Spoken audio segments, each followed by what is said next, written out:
world of deceit, telling the truth is a revolutionary act. It's the David Knight Show.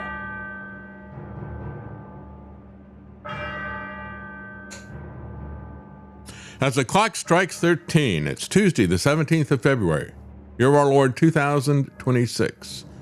Well, we have directed energy weapons from Havana syndrome to autonomous killer robots. From El Paso to the Ukraine battlefield, the coming Skynet battlefields that you've seen depicted in Terminator. We now have Eric Schmidt working to make that a reality and writing op-ed pieces about it's soon to be implemented, maybe later this year. We also have a scientist who was skeptical about the Havana syndrome directed energy weapons, and he used it on himself. Isn't it interesting how we keep seeing these science fiction plots brought to real life, and we'll tell you what happened to him.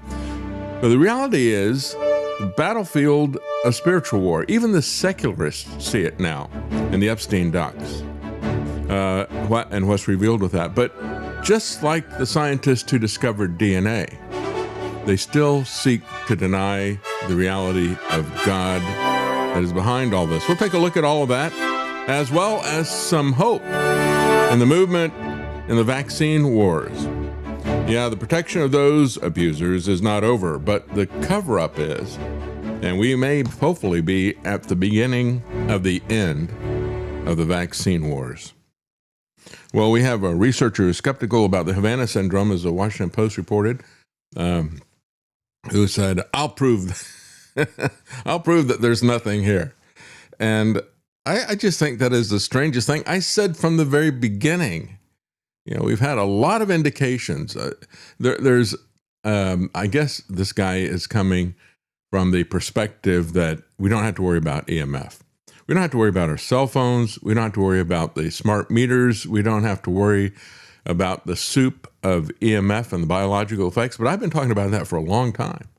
And so when this Havana syndrome thing came out, I said, of course. If you go back and you look at the research of a U.S., I think he worked for the Navy, Alan Fry. The only time that the U.S. has funded any research into this, and it was really kind of his own personal project that he got involved in. And I said when I was talking about that in the context of 5G and the health effects of cell phone towers and the cancer clusters that they've created around schools, because they love to put these things close to schools, why do you think that would be? Anyway, I drew the analogy to microwave ranges. Remember, the very first microwave ranges were called radar ranges by Amana.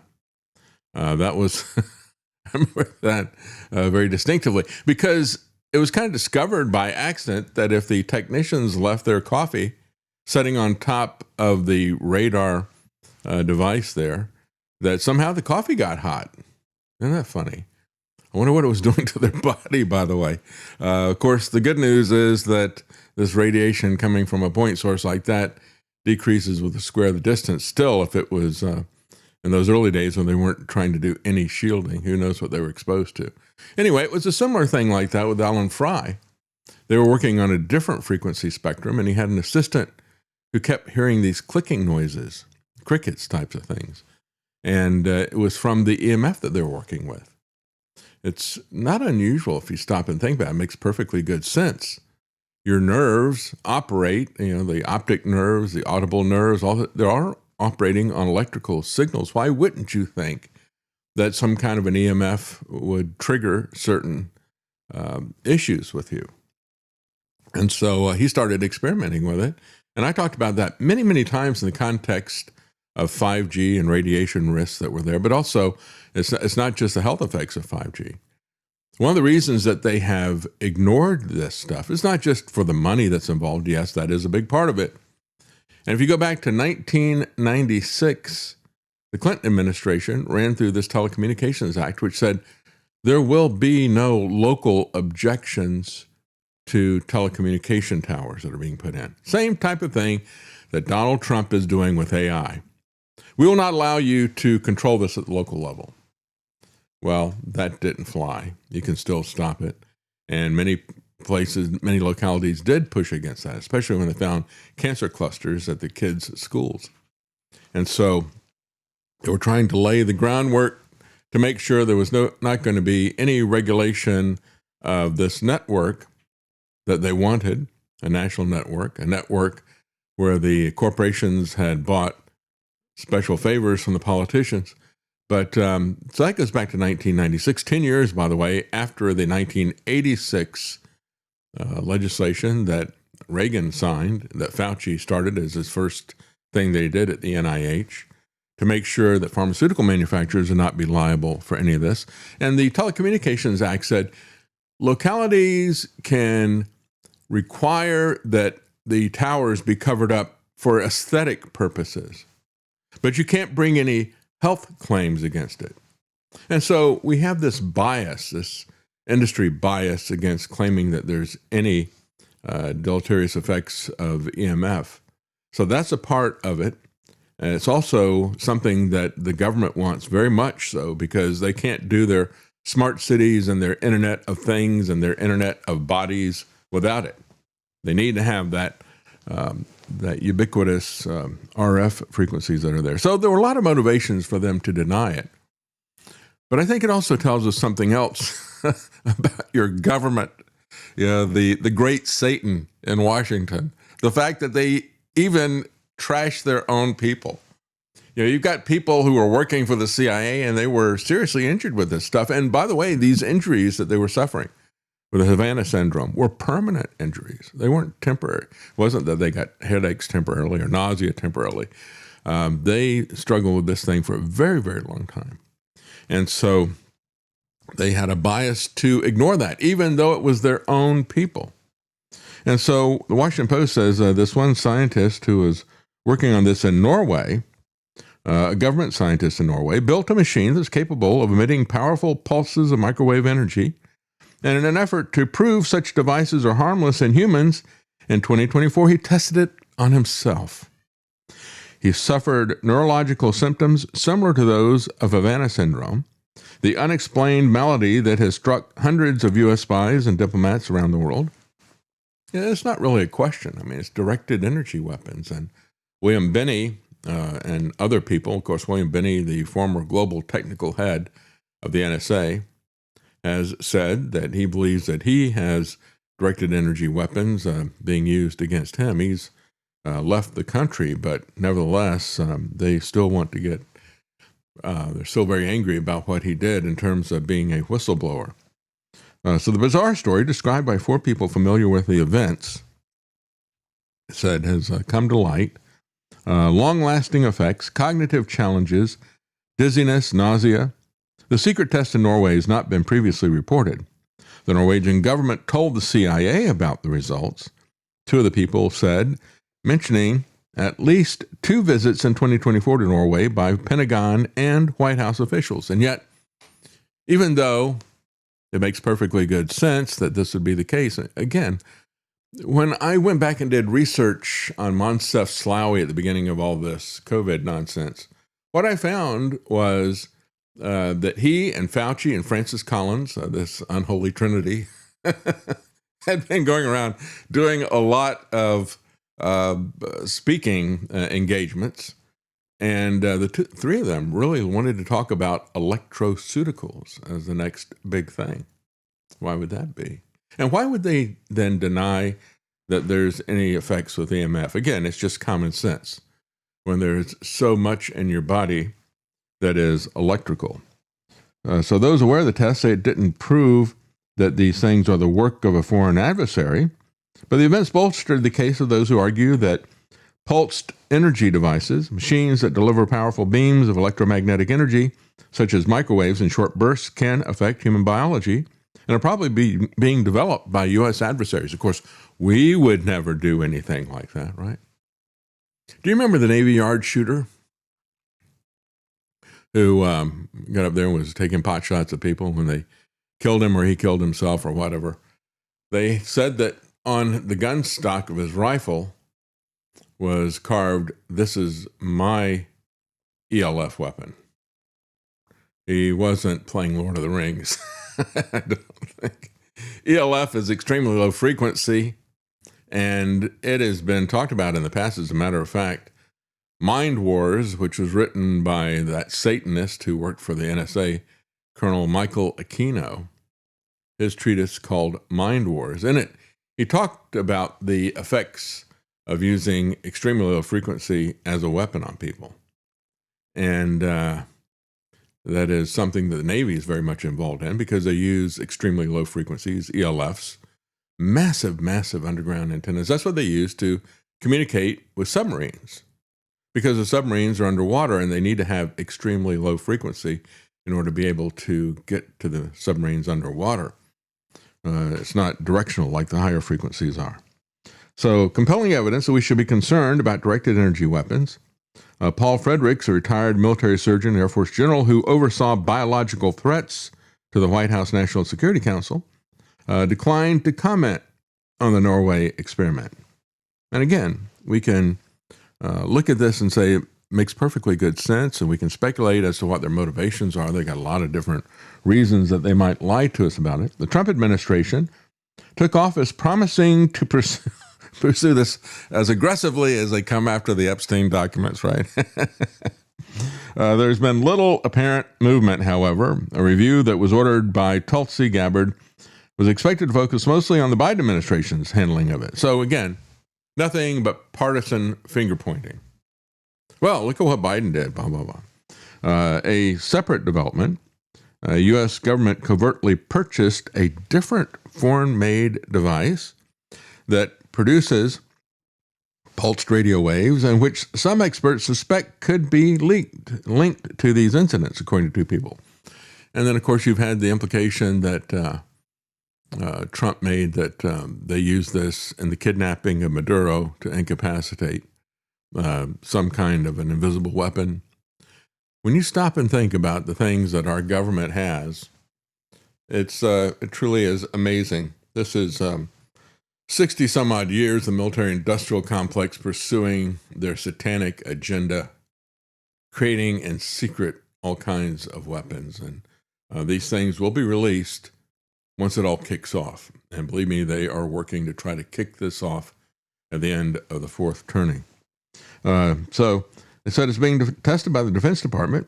It's got some Russian origin components, but the U.S. government still has not determined conclusively who built it, say some of the people. Really? Well, how'd you get it? They said that it was interceptive blueprints that they had. So stop and think about how the government has continued to lie to the public, to its own people who were hurt by this. They knew it existed. They had the blueprints for it. They knew about a Norwegian scientist who had been injured because he didn't believe that this stuff was real, and he tested it on himself. And then they spent millions of dollars to buy it from somebody. And yet they still play this game with the public. This is what they do with everything. The device that the scientists constructed in Norway was not identical to the one that the U.S. government covertly acquired for millions of dollars. The Norwegian device was built based on classified information suggesting that it was derived from blueprints and other materials stolen from a foreign government. We got to pretend, though, that it doesn't exist. And I think perhaps some of their motivation in this might be the fact that they want to maintain the illusion of American exceptionalism in terms of technological advantage in war machines, right? They don't like the fact that the Russians and the Chinese have the hypersonic missiles, the Oreshnik missile that Russia demonstrated publicly. They don't like to talk about that we don't have that we don't have a nuclear-powered cruise missile, which, again, could have a nuclear warhead on it. But when Russia did the nuclear-powered cruise missile, the advantage of that being that because it has because it's nuclear-powered, it's like a nuclear submarine. It can go for a very, very, very long time, almost indefinitely, without getting new fuel. And so the response of Trump, which is a very weak response from the U.S. government, was, well, then I guess we'll just forget all this the Strategic Arms Limitation Treaty. And if you're going to test nuclear weapons, then we'll start testing nuclear weapons again. And as Putin pointed out, well, we didn't test a nuclear warhead. What we tested was something that was nuclear-powered, which nuclear-powered cruise missile, just like a nuclear-powered submarine, is not a nuclear warhead test, right? It can be, but it doesn't have to be. So again, they're trying to play catch up in a lot of different areas. And Trump's Golden Dome project, folks, is a fool's errand and a half. It is going to cost the world in terms of money that is there. But it absolutely is not going to work in terms of the number of missiles that have to be used, the number of anti-missile devices that have to be used to intercept a singular missile. It is absolutely impractical at this point. And the cost would be unbelievably prohibitive. But hey, who cares? I mean, we gotta send some love to our friends in the military-industrial complex because, they contributed to my campaign. So let's buy some weapons from them, whether or not they work. And one of the things that Trump's Golden Dome will do is actually undermine U.S. security, the security that comes from being the world's reserve currency. All this massive debt that he could not care less about is something that is a real security issue and something that's going to affect us in every regard. But they're going to ignore all of that. Well, you have the National Ground Intelligence Center, U.S. Army Intelligence Agency, in Charlottesville that produces intelligence on foreign adversaries' scientific, technical, and military capabilities. They say that it's very unlikely that the attacks were the result of a foreign adversary because, again, that would embarrass them to have fallen behind. So, again, whatever they say, it's going to be to protect themselves politically. You need to understand that national security is not really about the safety and the peace of America. It's about their job security. It's about their careers. That's what it's really about. In subsequent years, U.S. personnel reported hundreds of cases globally. A top aide to then Director William J. Burns reported Havana syndrome symptoms while traveling in India in 2021. Like I said, they've known about this for a very long time. A top aide to the CIA director was affected by this, and still they lie about it, and they deny treatment to the people who have been hurt with it. Much about the Norway test remains obscured by highly classified nature. People familiar with the events declined to identify the scientist or the Norwegian government agency that he worked for. The results were all the more shocking because the Norwegian researcher had earned a reputation as a leading opponent of the theory that directed energy weapons can cause the type of symptoms associated with this. Trying to dramatically prove his point, he used himself as a human guinea pig, and he proved that he was wrong. It's kind of interesting. You see this kind of, I guess you could say it's kind of a professional Stockholm syndrome. You see it with the people in the medical industry all the time. And so that's what we saw with this. By January 2022, the CIA had produced an interim assessment that concluded that a foreign country was probably not behind Havana. And they are not going to change anything. They're desperate to hide their professional embarrassment. And regardless of whatever Machiavellian motive they have, they always lie.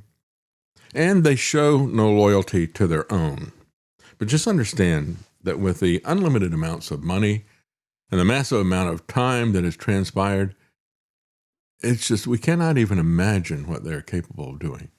I've said for the longest time, the biggest mistakes that we can make is to think that these people are not morally capable of doing anything, and to think that they don't have the technological capability to basically do anything.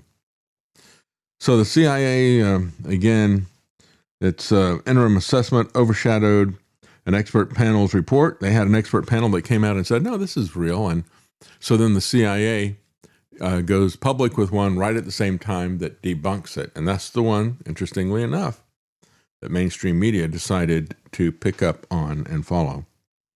So a former CIA officer and a victim of the Havana syndrome thing said, it was clear to the victims, but also unsaid, that new information had come into the National Security Council that had caused the Trump administration to make such a statement. They said they met with them as during the transition period. They said, yeah, we believe you. And so they thought something was going to happen, but nothing did happen. And so when we look at this, just remember in the context what the federal government's police force, ICE, and all the rest of them are willing to do with, they no longer call it non-lethal. They now call these crowd control devices less than lethal. They don't necessarily have to be lethal, but the way they use them and how quickly they use them, that is what we're seeing. Broken bones, burning eyes, how Trump's DHS deploys, quote unquote, less lethal weapons on protesters. And again, protest is specifically protected in the First Amendment. And we have seen over and over again that the violence is initiated by the police. And this has been the case for a very long time. It's just getting worse and worse and more public. I mean, we have groups I've been involved in covered protests many, many times, and reporters have been hit with things. That goes back to Ferguson, a lot of other events. But now they are openly doing this and aggressively doing this. They batter bodies with rubber bullets. They sear eyes with pepper spray. They lob tear gas and explosive flashbangs at chanting crowds. They smash car windows. They shove people to the ground. They ram vehicles. They point guns. And again, they recklessly do this. They intend, you don't point a gun at somebody unless you intend to shoot them, right? It's the first thing you learn about a gun. It's one of the things people were laughing at Kristi Noem about. Obviously, she's never had any training. She stands there with people on either side of her, and she's holding her gun and pointing the muzzle right at the head of the guy standing to her left. So she has not been trained, and she's clearly just playing a fantasy role here. But she has pushed these federal officers to do this, and probably nobody more so than Stephen Miller. Federal officers who are part of Trump's immigration crackdown have shot 13 people with guns, but far more often they have used harsh tactics to scare or to repel those that they see getting in their way. Masked and kitted out with military-grade armor and rifles, they have faced down peaceful protesters and people who have threatened, obstructed, or attacked them with methods that are less deadly than guns, but still inflict grievous bodily injury. It's a cycle of escalation. Heavily armed immigration officers, open-air raids motivated angry residents to meet officers head-on in the streets. Rather than trying to defuse a tense situation, officers abruptly used physical or chemical force. Again, we'd seen the same type of thing at the Bundy Ranch with Dan Love, with the BLM, Bureau of Land Management, and the people who were at the same rank as he was, the person who had his same rank but was in the adjacent jurisdiction in Arizona, had called out Dan Love for doing this. There's different people have, you can have these bad people in your institution, and if you don't purge them, then it corrupts the institution. I've never seen federal agents so out of control and acting in such a malicious manner, said a former federal prosecutor and federal judge who now leads the Illinois Accountability Commission, a state effort to review allegations of abuse from immigration officers. They said they were going after the worst of the worst, but then they became the problem because they are the worst of the worst law enforcement officers. And when they go back and look at the statistics of people that they have come after, 14% were violent criminals. And that is, so what they're doing is not what they say they're doing. As a matter of fact, because they've got quotas that have been put on them by the Trump regime, in many cases, they're going to immigration courts and arresting people who are trying to comply, maybe retroactively with law. Maybe they came here illegally, or maybe they're trying to extend their stay or whatever, but they're arresting people at the courthouses because they're just interested in filling a quota. For months, the Trump administration charged harder, fighting court orders and promoting an air of ruthless impunity. The signal to officers that they could do whatever they saw fit. Government officials have defended officers' actions while giving misleading or false accounts of some clashes. Again, we see these two murders that happen.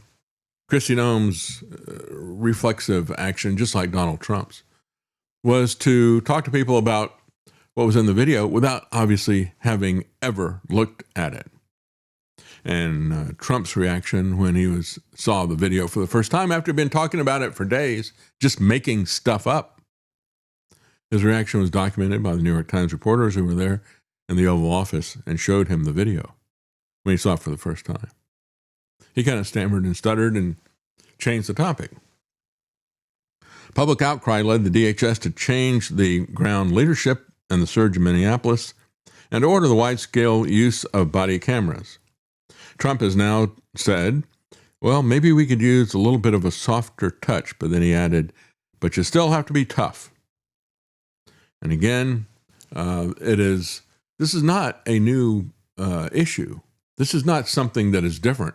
Enforcing immigration law is no different than enforcing any other law. It's just the Trump administration doesn't want to follow the law. They don't want to follow the rules of engagement, whether that is constitutional law or whether it's immigration law or whether it's law about the conduct of war, whether it's law about how you handle people who have been shipwrecked on the international seas. It is a lawless group of authoritarian thugs. That's what the Trump administration is. DHS has blamed local politicians and activists for inciting violence, and yet the agency points to the conduct of some protesters who follow officers with their cars and block them in the streets, curse at their faces, clamor outside their hotels at night. At times, protests have turned violent, with demonstrators throwing bottles and rockets and fireworks, and officers have arrested many people for allegedly trying to assault them or hit them with their cars. And yet we have also seen people who have been alleged to have rammed the officers with their car. When you look at video that other people have taken, you see it's the other way around. This is one of the reasons why they attack people who are filming them. Because if there is existent video from a lot of different sources, it shows them to be the authoritarian liars that they really are. DHS has said in a statement its officers are facing a coordinated campaign of violence against them. The agency did not answer questions from NBC about specific instances of federal officers using less lethal force. Leon Verdon was one such example. 73, a lifelong Minneapolis resident who got upset after the killing of Alex Preddy. So he and his son drove to the scene, and they ended up being a small group of chanting protesters in an alley where they came upon officers that he believed were from DHS. One of them deployed a flashbang grenade, which federal officers have used repeatedly at protests. It exploded, shattering Verdon's face. Now he sits at home popping Tylenol and trying not to aggravate his surgically reconstructed jaw. Yeah, what about the recognized right to peacefully redress their grievances? And again, filming and even swearing, whether you like it, whether you like their cause, those are protected activities, and you better understand why. There may be something, most likely, even if you are one of these tribes, there's going to be something that the other tribe does at some point in time that you're going to want to protest. Arrest as many people that touch you as you want. Those are the general orders all the way from the top, said Greg Bovino to agents in L.A. These were remarks that were captured by a body camera and later filed in court. He said, everybody effing gets it if they touch you. You hear what I'm saying? A little Nazi. A little Napoleon complex Nazi. Short little guy. He wants to be a big man. Bovino said he planned to ship in tractor-trailer loads of less lethal weapons. The agent said, whose city is it, Chief? Bovino replied, it's effing ours. It's effing our city. Yeah. This is disgusting. It's disgusting. And of course, many people have said that when totalitarianism comes to America, it'll be cheered by many people. They create this immigration problem. They let it fester for a very long time. As a matter of fact, you go back and you look at it. What have I been saying for the longest time? It's the welfare magnet. They're paying people to come.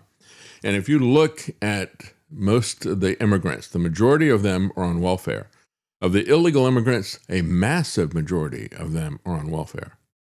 Why don't you end that? Why don't you stop paying them? Or is it that you want to pay them to be here so that you can send people like Bovino out on the streets to try to start a civil war, or at the very least, to escalate the police surveillance state? A new set of guidelines published in 2022 by the policy group Police Executive Research Forum said less lethal weapons should not be used against peaceful demonstrators or against those engaged in minor acts of civil disobedience, like blocking a street. They said flashbangs developed for hostage rescues and designed to temporarily blind or stun should not be used in demonstrations, said the group. Again, other things like, oh, and by the way, don't fire at somebody who's driving a car, unless they're firing guns at you or something like that. But don't just, it's a bad idea to kill somebody driving a car. First of all, you might not hit them, and you might hit bystanders, including your own people. But even if you hit that person, now you've turned that car into a very dangerous, unguided missile. And when we look at flashbangs and these no-knock raids that have become the hallmark of the war on drugs, we had several cases where they have thrown flashbangs, grenades into homes. One of them, I remember, went into a baby's crib. Horrific burns on that baby. And it was the wrong house to boot. ICE's use of force policy says that lethal force can only be used when no reasonably effective, safe, and feasible alternative exists. That's ICE's policy. So these people are violating ICE's policy. The Border Patrol's policy, which is where Bovino worked, is even more explicit. It says pepper spray, pepper balls, and chemical munitions can only be used on people who are actively resisting officers, never to be used on children, pregnant women, or drivers, or pointed at someone's head, neck, groin, or spine unless an officer's life is in danger. They violated all of these rules. Officers carrying out Trump's campaign appear to repeatedly cross those lines. Protesters and journalists covering the hostilities say officers shot them with pepper balls, hit them with tear gas canisters without warning while they chanted and shouted, took photos, or were running away. Some were struck in the head or groin, sometimes at close range. Others suffered burns on their arms or legs, according to interviews and court findings. And again, this has been something that we've always seen at protests. It's just now they've taken it to an all-new level and defiantly done this. I also want to say, don't bring your baby to a protest. Yeah.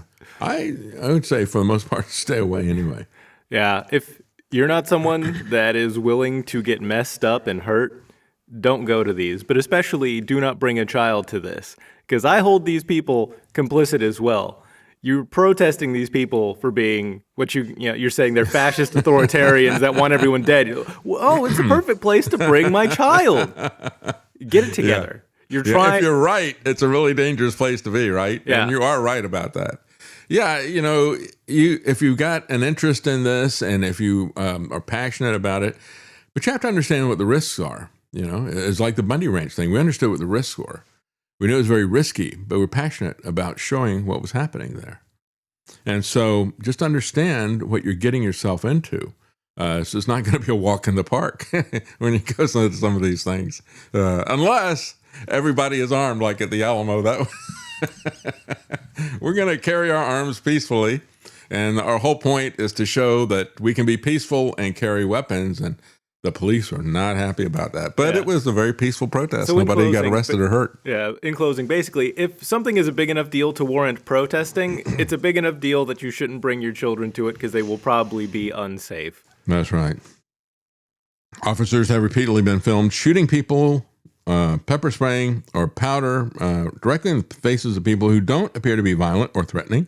Officers often shove protesters out of the way, just as we saw at the beginning of that murder of Alex Preddy. He goes over and shoves that woman, knocks her on her back quite a bit, and that's when he stepped in front and tried to protect her. Then they came after him.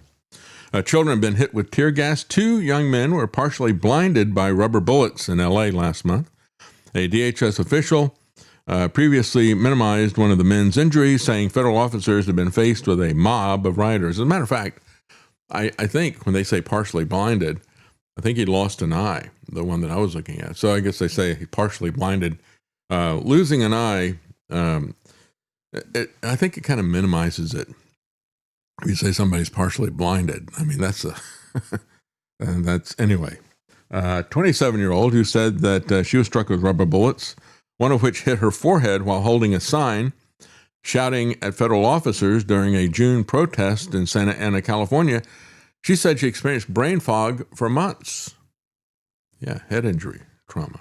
That's why they say now less than lethal, maybe. But they don't say non-lethal.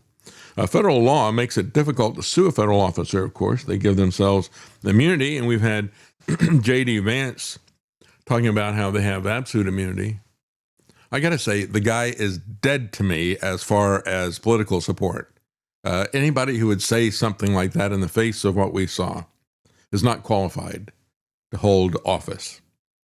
A musician and recording engineer said he heard no warning when officers opened fire from about 10 feet away. A rubber bullet hit him in the groin, the shoulder, and the leg as he turned to run.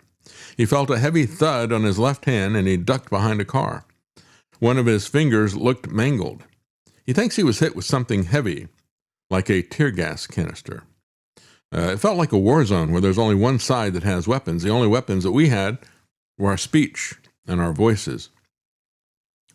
Surgeons repaired one of his fingers with a screw, but he still can't properly move it. And he was a musician and recording engineer, and he can't play guitar now. He had to find a new job. He started therapy, physical, psychological. He found a lawyer who filed papers announcing his intention to sue DHS, saying that officers illegally and unlawfully assaulted him.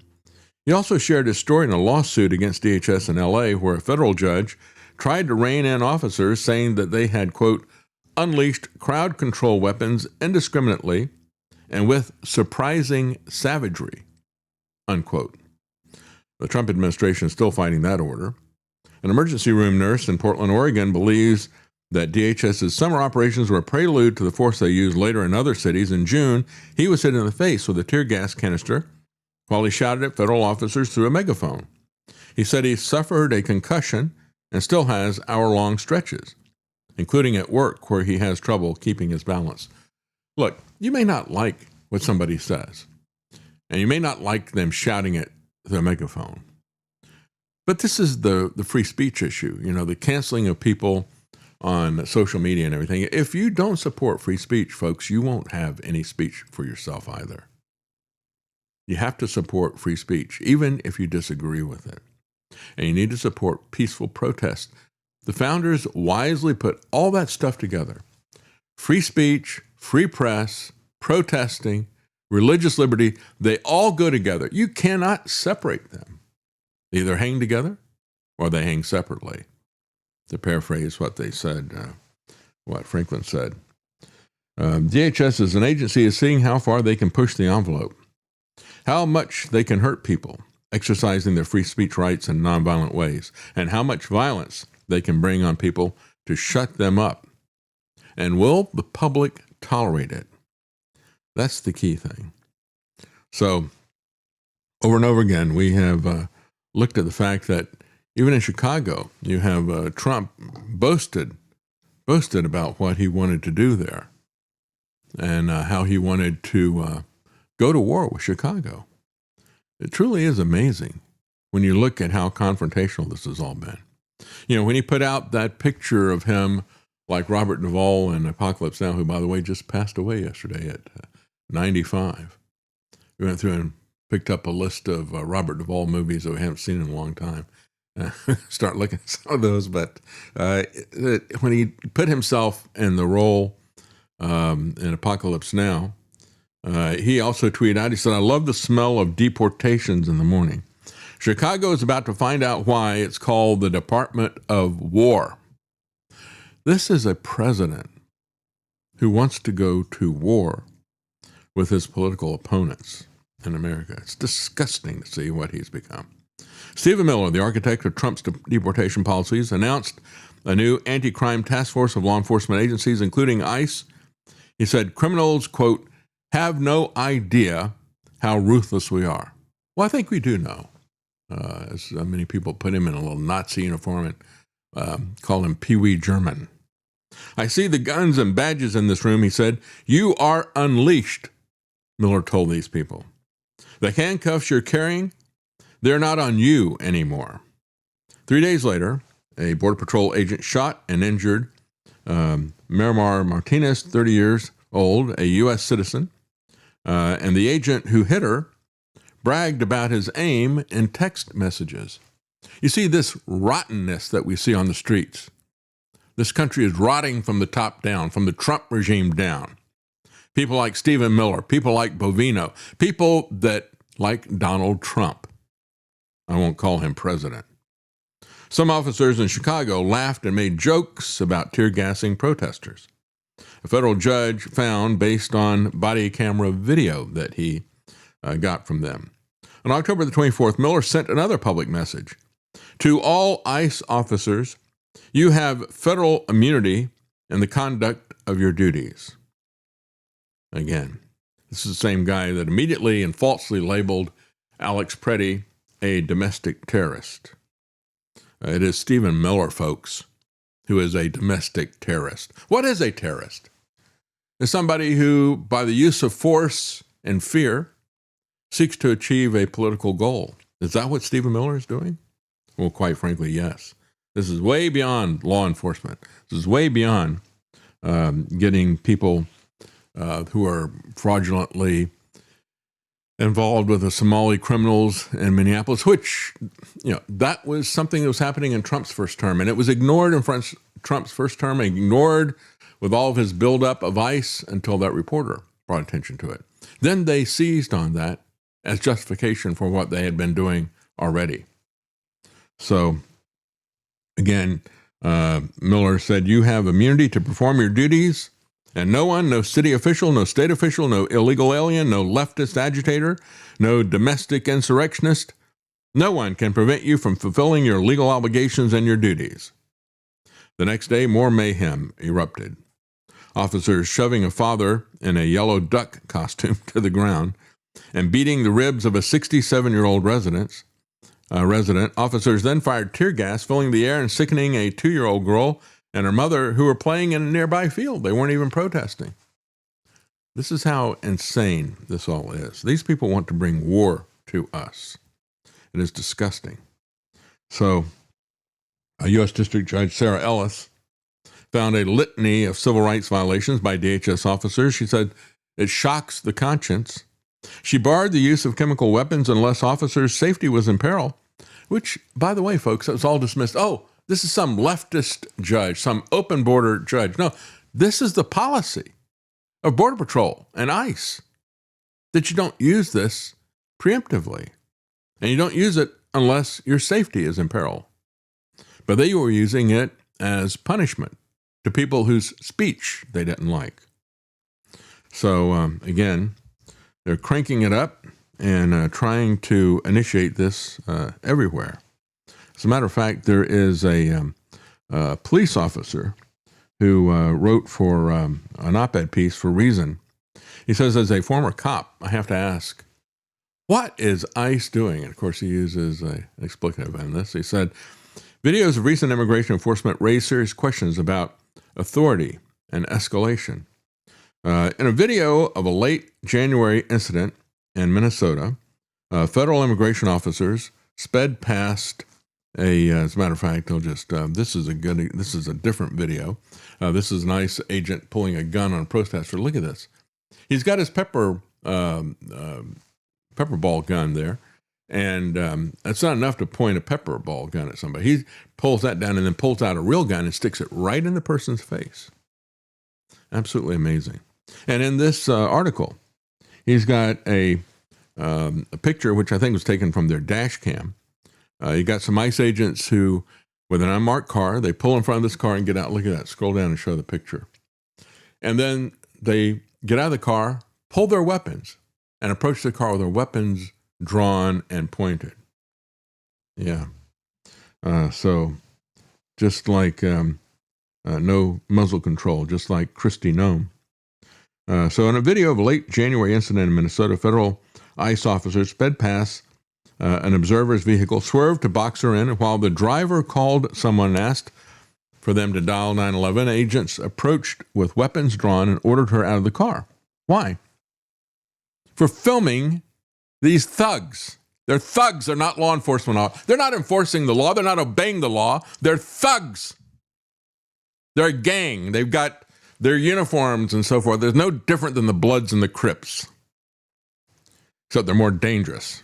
From a citizen's perspective, says this guy who's writing the op-ed piece for Reason. His name is Michael Bulletin. He says, from a citizen's perspective, the encounter is frightening and tense. From the perspective of someone who spent years wearing a badge and operating within jurisdictional limits, it raises much deeper concerns. It appears to have taken place without clear authority, without restraint, and without purpose. The video is not an outlier. A growing body of footage shows similar patterns in federal immigration enforcement. Many of these encounters, initiated without a clear legal basis, then escalate rapidly. Agents using force that conflicts with widely accepted law enforcement standards. In one case, an agent punches an individual in the face during an attempted detention, even though the person does not appear to pose an immediate threat. In others, chemical agents are deployed on individuals already pinned to the ground by multiple officers, sometimes sprayed directly in the face at close range. I remember years ago, you had some protests in Berkeley, and I don't remember. I mean, it's a bunch of left-wing college kids, and they had a campus protest. I've seen that all my life.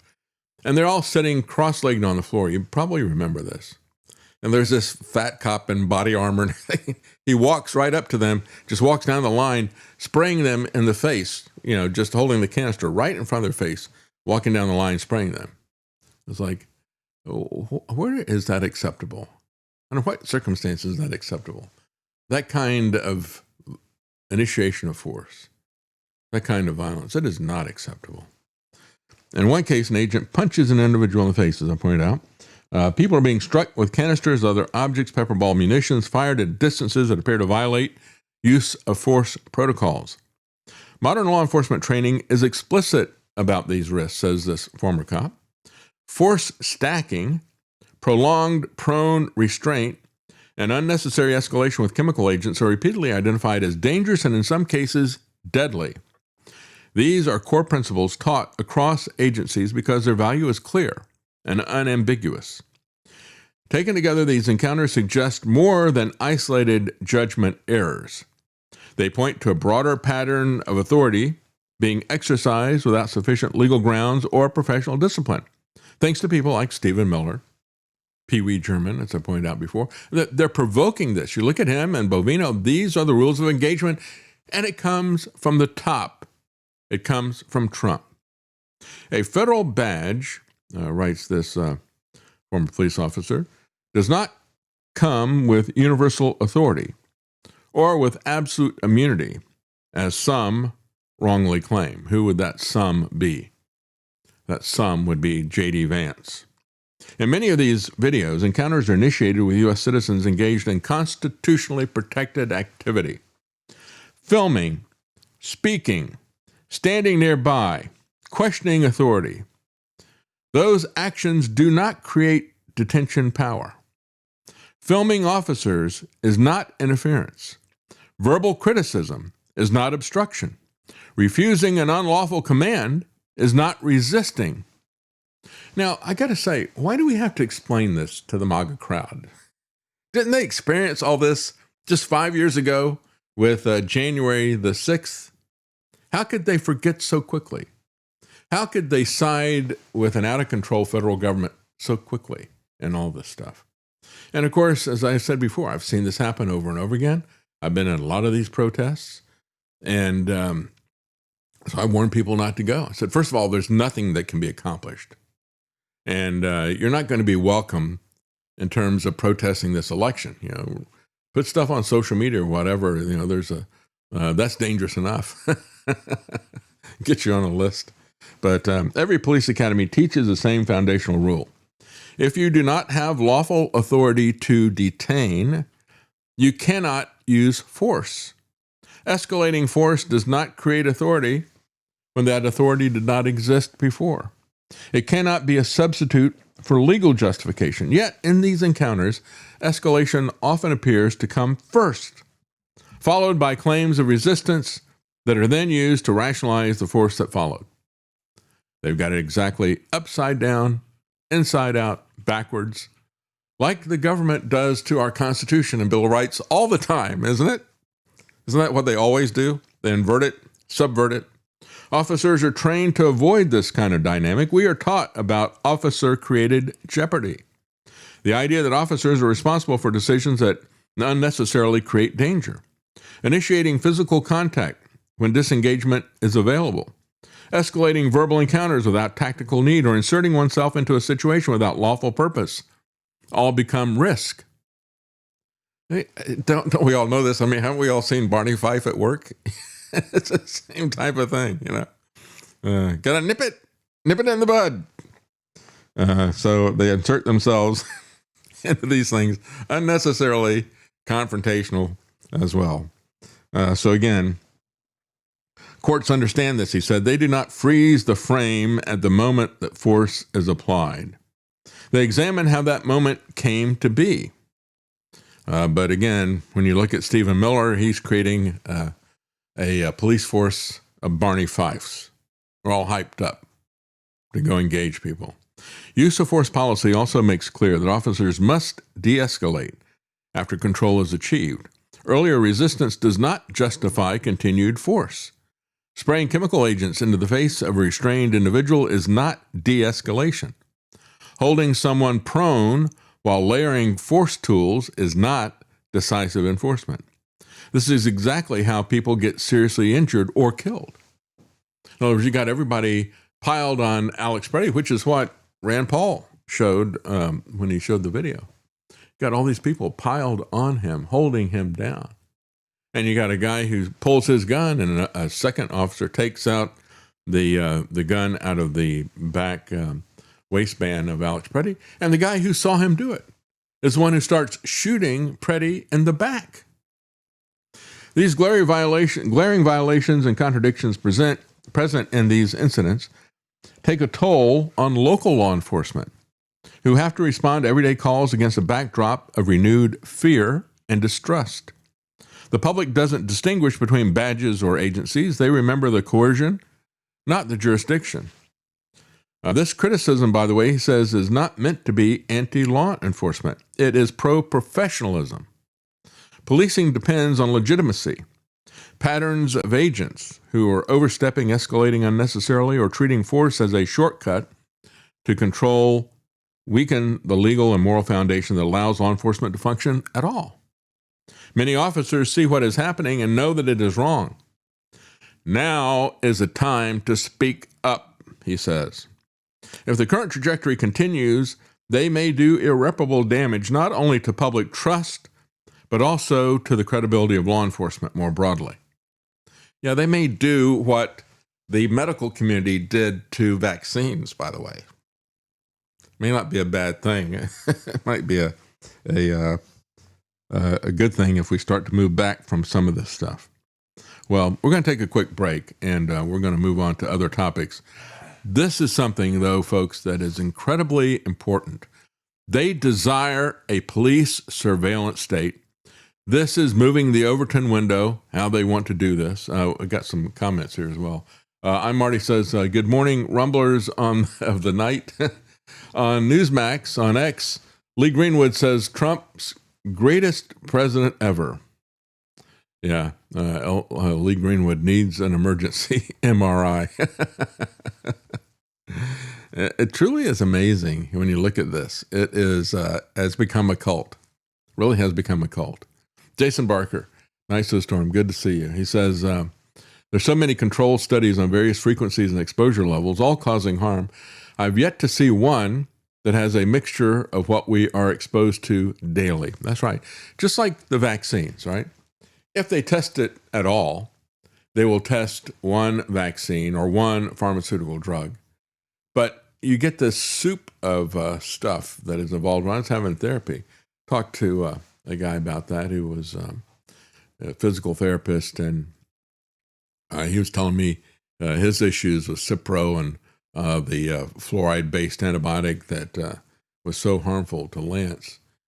And he said, yeah, I had that prescribed for me by a doctor. He said, it turned out that it was a physical therapy thing that they completely misdiagnosed. He said he was starting to have a lot of bad issues with that, and he got off of it and started doing physical therapy. And he said the problem went away. They just misdiagnosed it. But he said he sees it over and over again in the patients that he's treating. He said they give you one drug, of course, and then that may or may not address the initial issue, but then it causes some other issues. And so then they prescribe some other second or third drug to address those new issues that were caused by the first drug. And then, of course, the really crazy thing about it is they don't do tests to see how these drugs interact with each other. If there is some kind of an interaction, it's going to be something that is immediate and obvious for them to catch it. But they don't test it ahead of time. That's what we see all the time. And that's what we see with the radio frequencies as well. A citizen of Americaca says the Golden Dome is not to keep out missiles, David. It's to spy on what he deems to be internal threats to Zionism.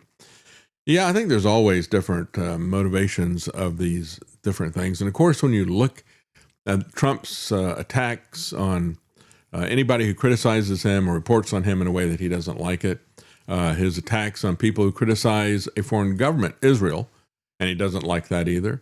When you look at the fist that people who are protesting his policies get on the streets, I've never seen anybody quite like Trump in terms of his open contempt for what is the foundation of America, and that is First Amendment. Epstein Island writes, Trump is on the Epstein list 38,000 times, the sickest, most criminal degenerate regime in American history. I absolutely agree.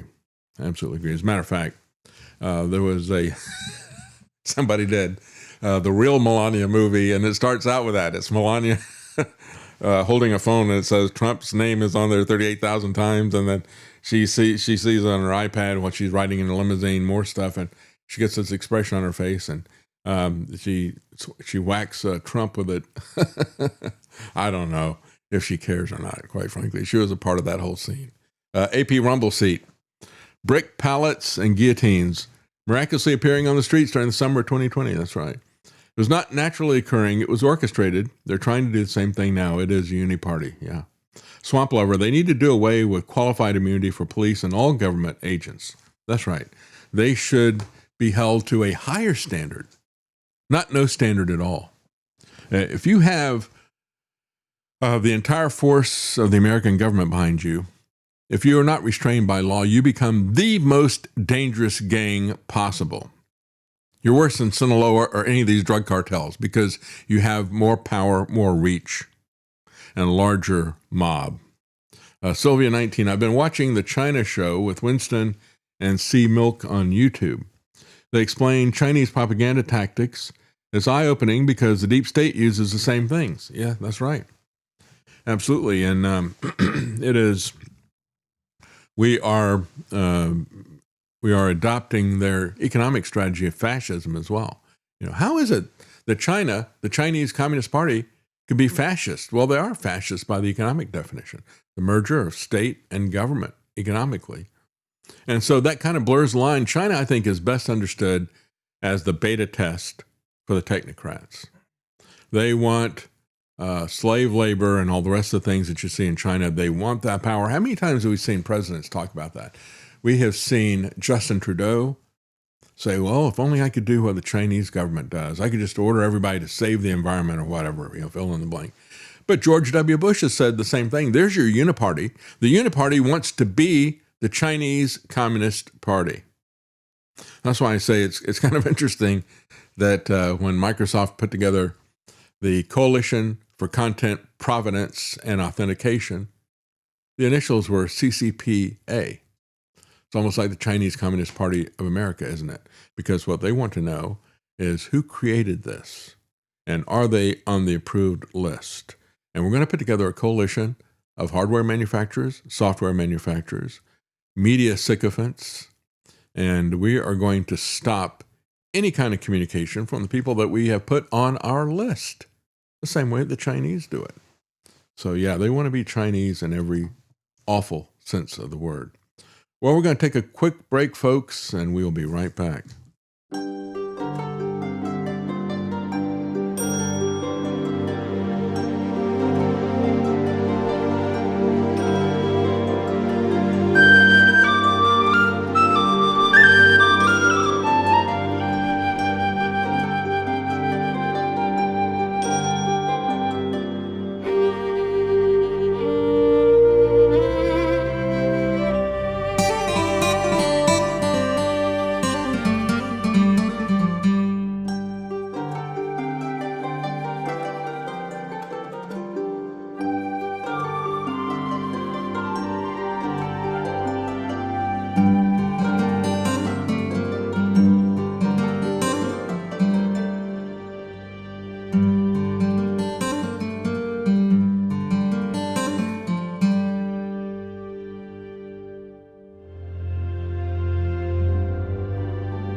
You're listening to The David Knight Show.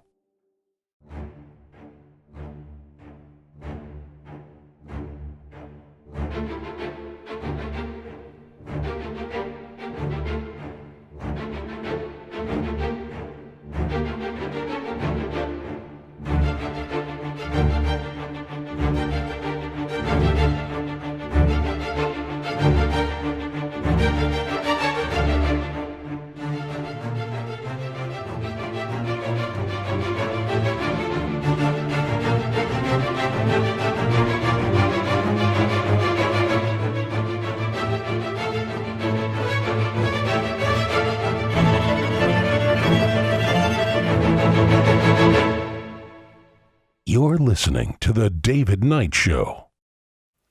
Welcome back, folks. Glad you're all still here with us. I want to take a brief moment to remind you that you can support the show and get very high-quality Made in America products at homesteadproducts.shop.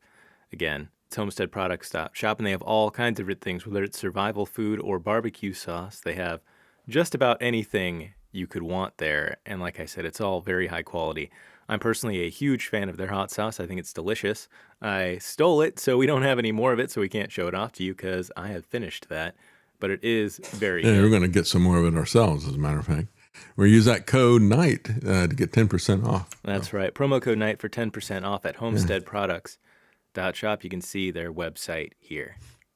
And I want to tell people, because we're going to talk a little bit about some good news, right? And occasionally we do get some good news, and this is some good news we're going to talk about here. But when we talk about health issues, which is where the good news is, just want to remind people about rncstore.com.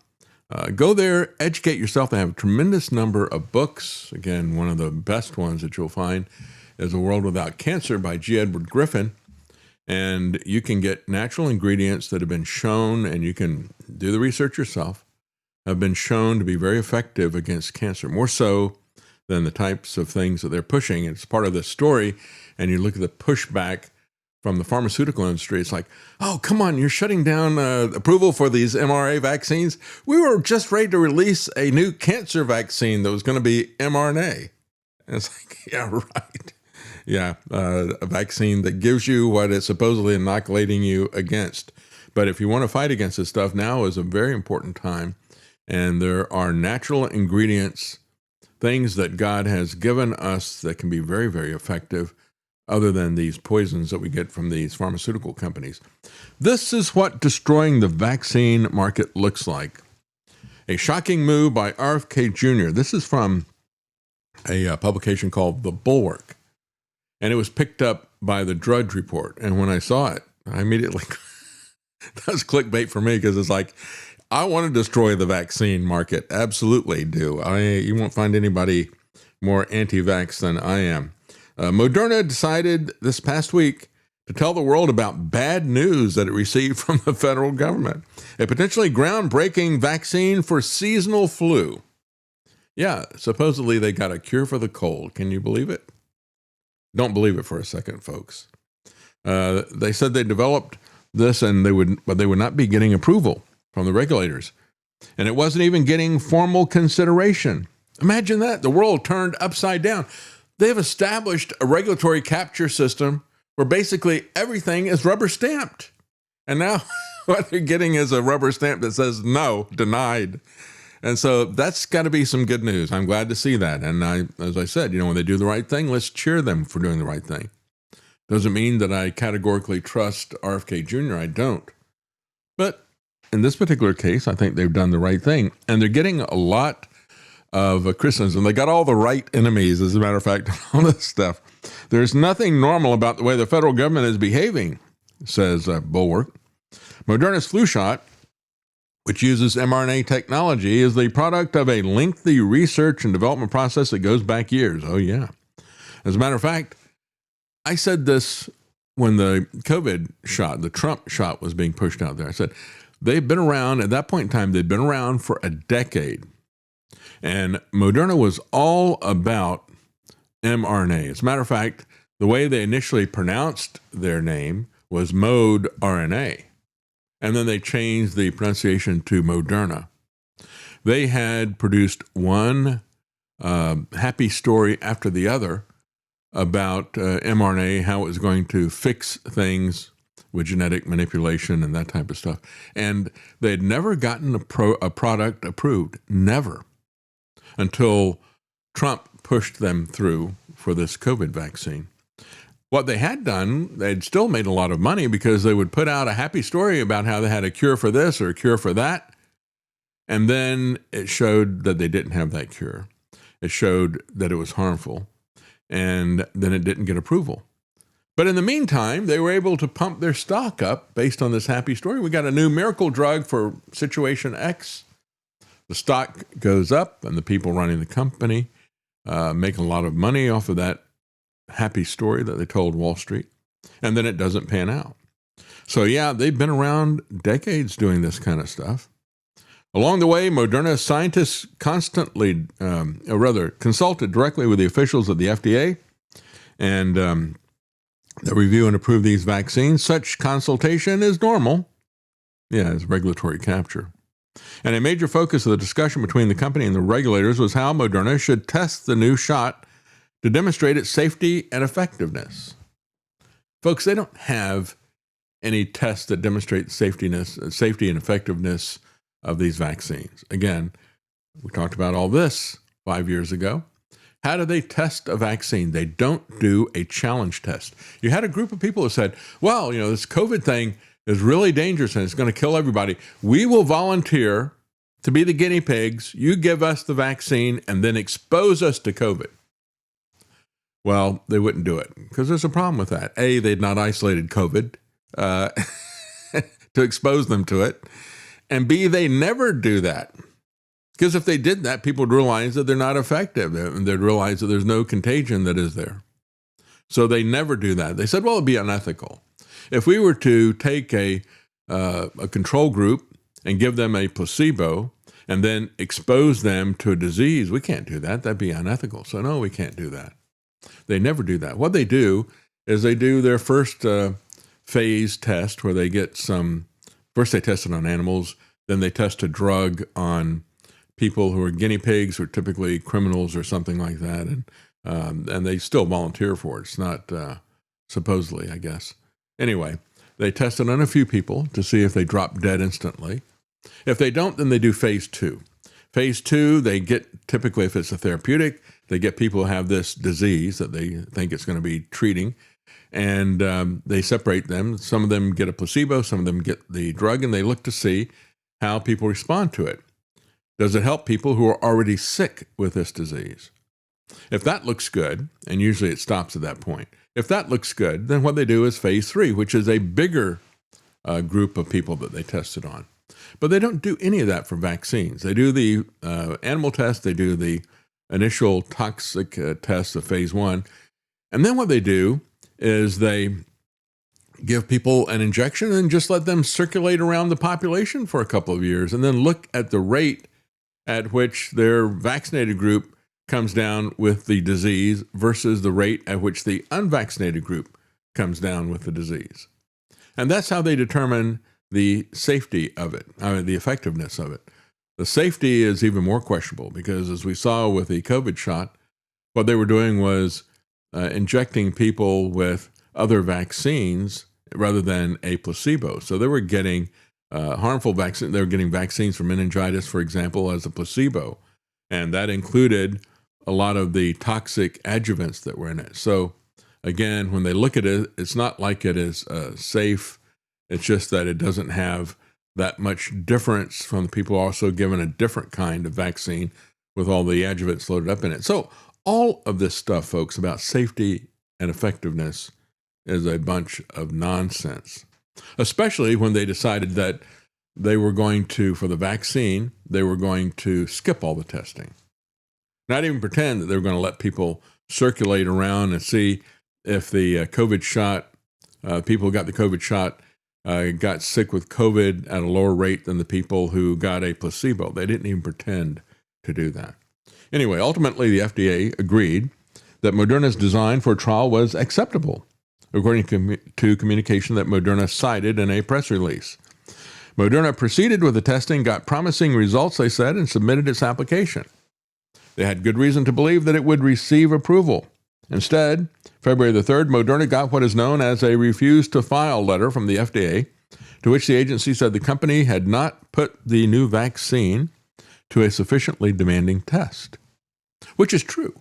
None of these things have ever been tested. So what they're saying is, you pulled the rug out from underneath us. You changed the goalposts. Folks, there never were any goalposts. You just had referees out there awarding points to whichever team they liked. That was the way this whole thing worked. They were not referees at all. The FDA rarely takes such a step, says the Bulwark, and when it does, it usually is because an application is missing a whole component or includes suspect data. All of this stuff is suspect, if you understand how they pull the wool over people's eyes. The available evidence suggests that this is a case of the FDA disqualifying a vaccine on questionable grounds while changing its standards for review late in the process.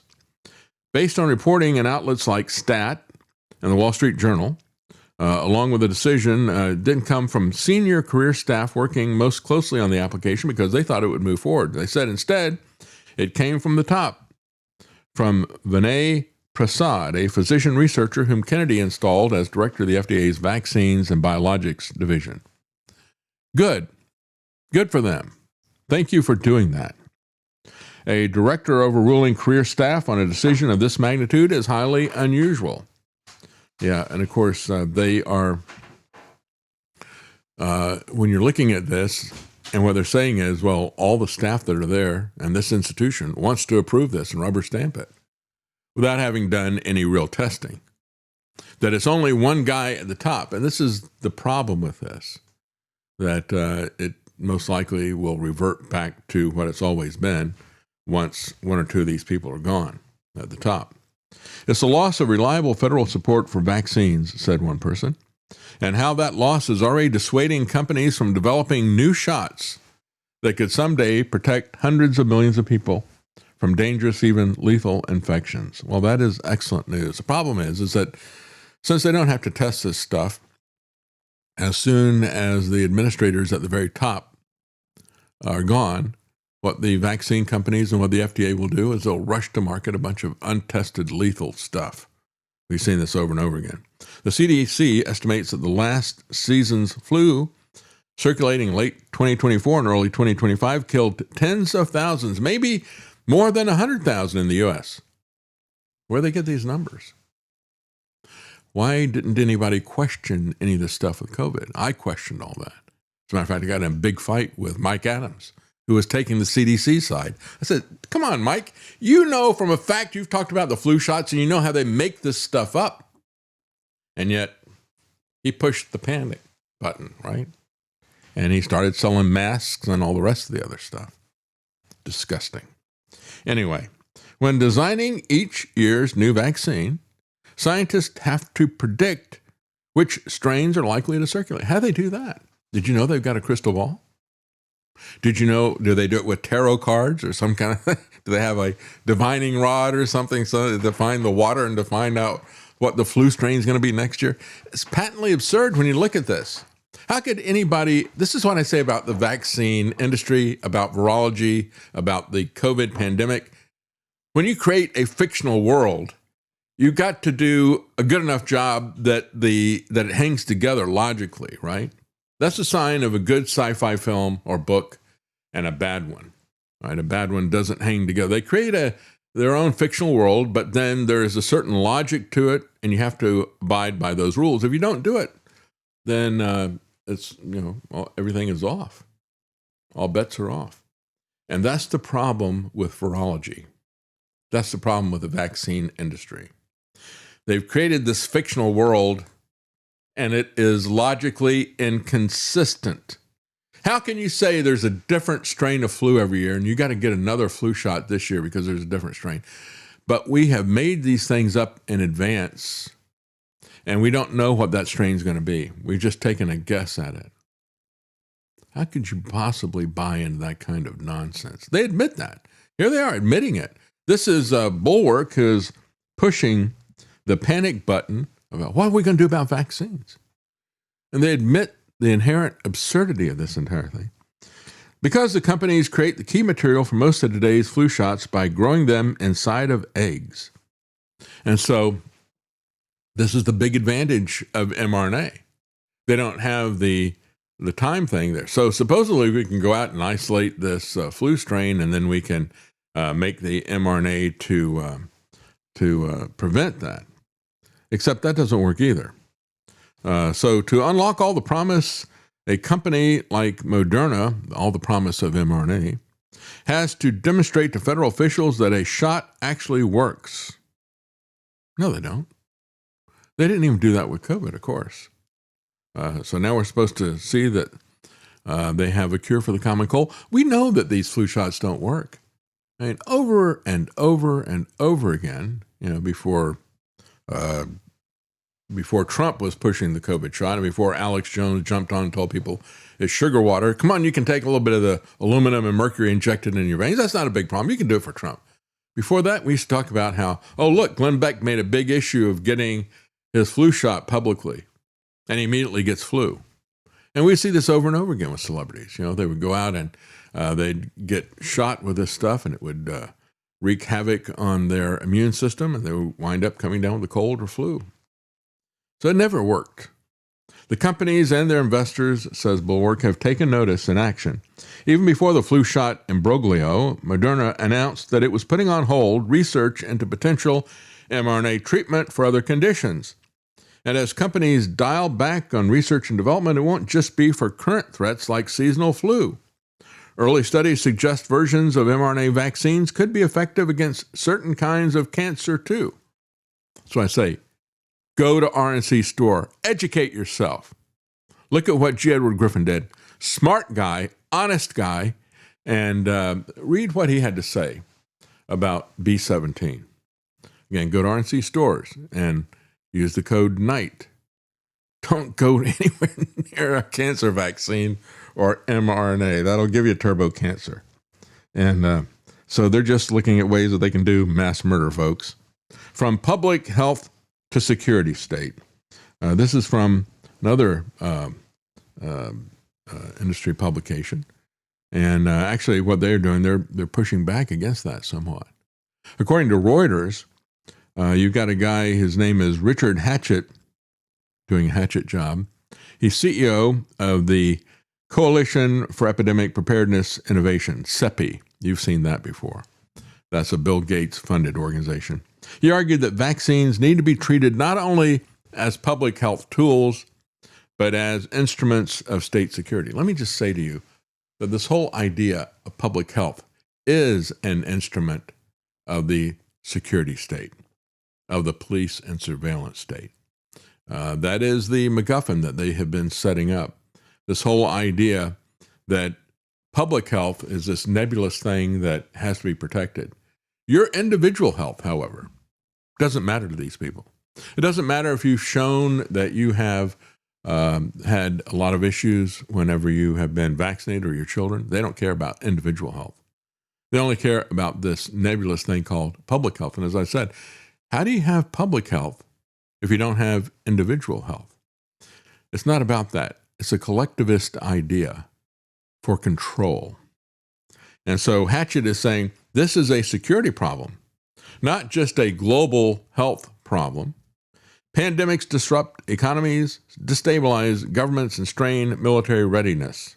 Vaccine manufacturing capacity can reasonably be viewed as part of critical infrastructure.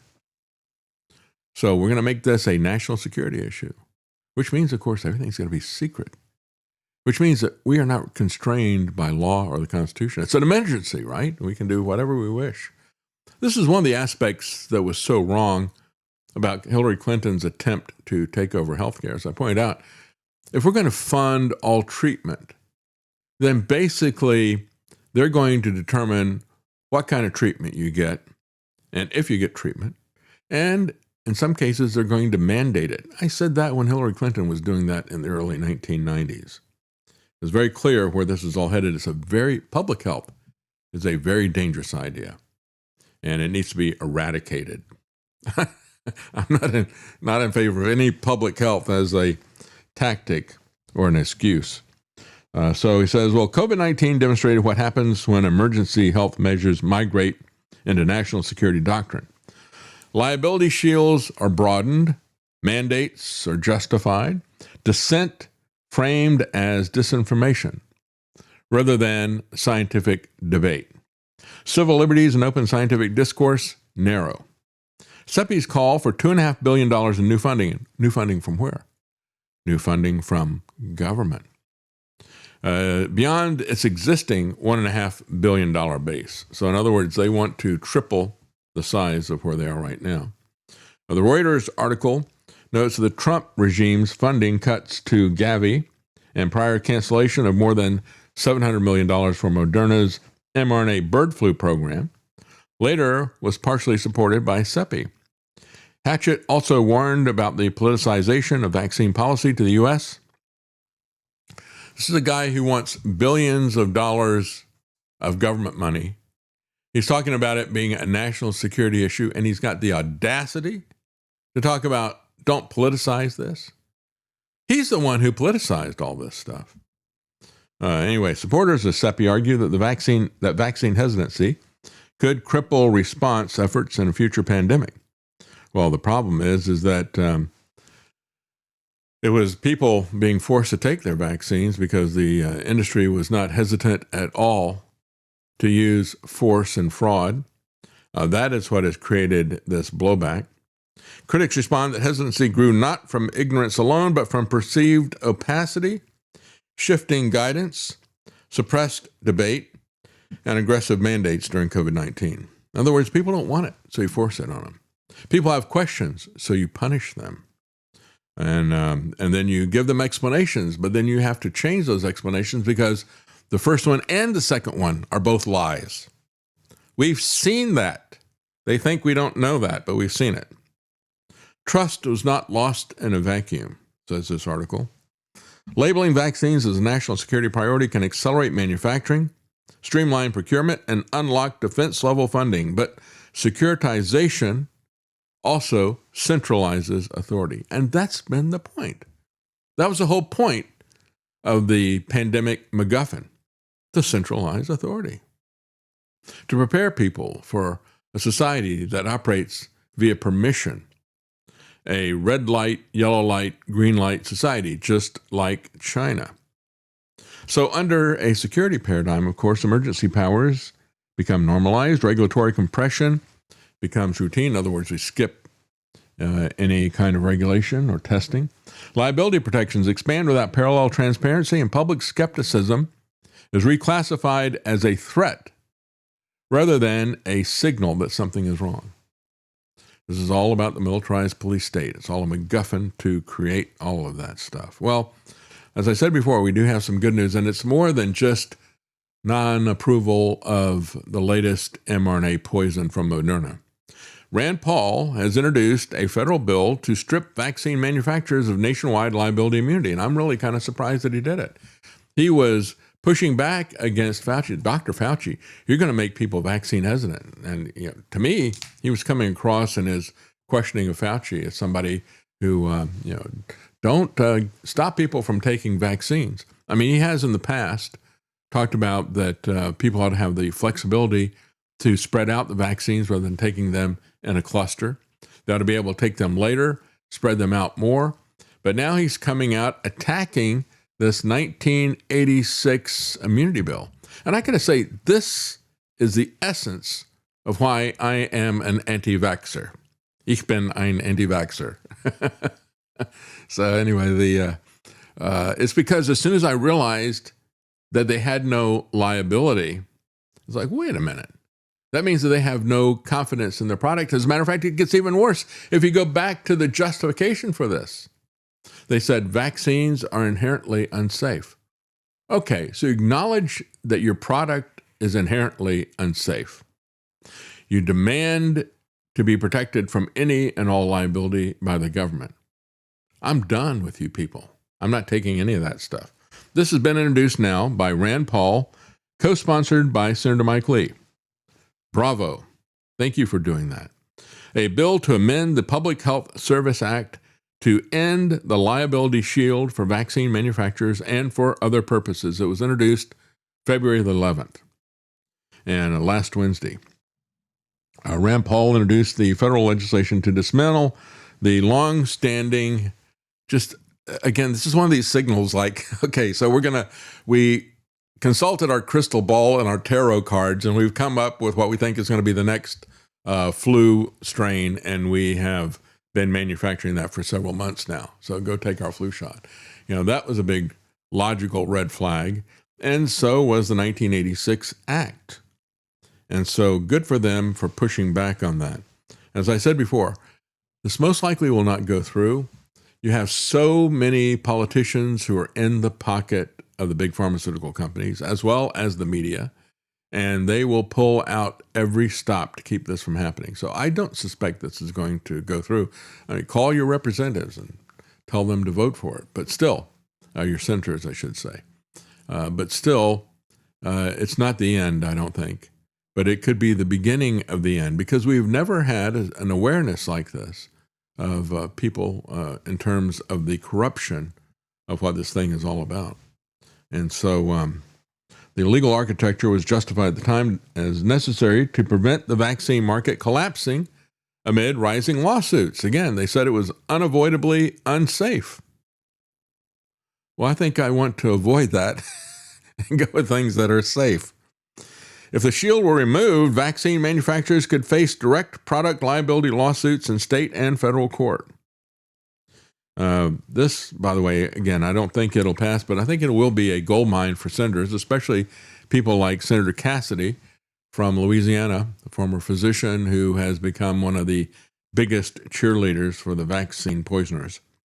The liability protections have been defended for decades by establishment public health officials and pro-vaccine industry groups as essential to maintaining vaccine supply stability and profits for big pharmaceutical companies. The profits which find their way back into the pockets of the press through these Ask Your Doctor commercials and in the pockets of the politicians who cover for them. Marks a direct legislative challenge for the first time to that structure at the federal level. There should never be a product that has no liability. Just like there should never be absolute immunity for the police, there should never be absolute immunity for the vaccinators either. These poisons of our society. So again, places the issue squarely on the Senate agenda, signals that the liability question is no longer confined to academic or to activist debate. And that's a very positive development. It is now a live legislative matter on the national level. So whether it advances or stalls in committee will determine whether Congress is willing to reopen one of the most entrenched public health legal frameworks in modern U.S. law.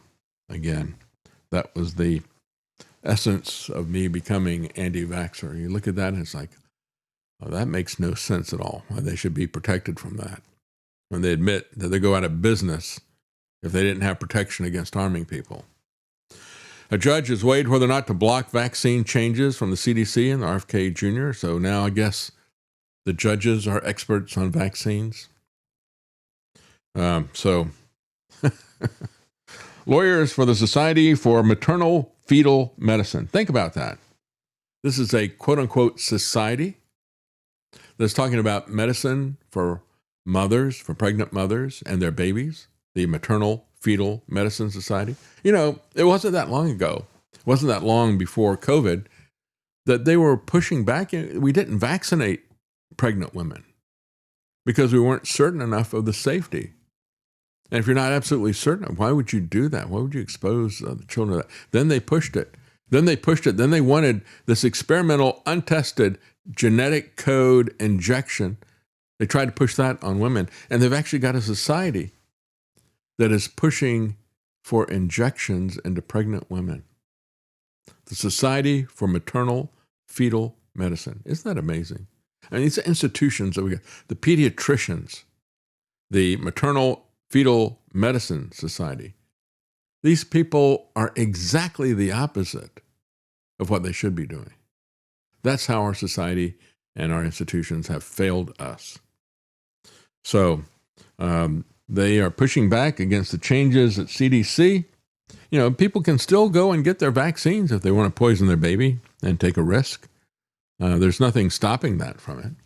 What they're trying to do is just narrow the vaccine schedule and stop the coercion that's involved in this. The CDC on January the 5th, with backing from RFK Jr., narrowed the number of vaccines routinely recommended by the childhood schedule. Is it a problem when you have, instead of getting a shot every 6 months for the same thing to your children, if you just do one or something, you cut it down? Can we just cut that down a little bit? And yet we've seen how this is weaponized again by the insurance companies against pediatricians. If you don't get your patients vaccinated, we're going to cut you off of insurance collection for real issues. They drive these kinds of pediatricians out of business. As a matter of fact, Travis and his wife have to go to a pediatrician for their child where you pay. It's like joining a club because they have been punished financially by the medical system and by the insurance companies to the extent that their patients have to pay to basically become members. It's insane. Yeah. Our doctor said that she's seen a lot of her, cohorts either go out of business and just stop providing care because, they're not pushing vaccines, or just get on board with it and, they push, and that's how they make their money. Yeah, just get over it. Say, I don't care what happens to my patients. I want to make money. That's what they want. That's what the system wants, a corrupt system of corporations that are running this whole show. So the U.S. is a global outlier among peer nations, they said. The plaintiffs include several women who say changes under RFK Jr. have prevented them from receiving vaccines. What utter nonsense. Vaccines are not expensive, even if you had to pay for them out of pocket, if the insurance companies wouldn't pay for it. A DOJ lawyer told health officials they were not pursuing an anti-vaccine agenda, and they welcomed, quote, spirited debate about vaccine policy, but he said the Department of HHS had broad authority to change policy to address a decline in public trust in vaccines following what happened with the so-called pandemic. He said the court cannot substitute its judgment in the place of the agency. And again, I don't like the judgment of HHS or CDC or FDA. They have been shown to not have any honest or scientific judgment at all. But it's even worse if we're going to hand this over to lawyers and judges who have no medical expertise. How about they just shut up and let us decide for ourselves instead of being pressured by people like Bill Gates and the insurance industry? Well, as all of this is happening, you've got the coalition who is warning Congress against codifying Trump's drug pricing scheme. And again, not everything is good with the state of health in the Trump regime. A coalition of free market and conservative organizations is urging Congress to reject legislation that would codify Trump's most favored nation prescription drug pricing regime.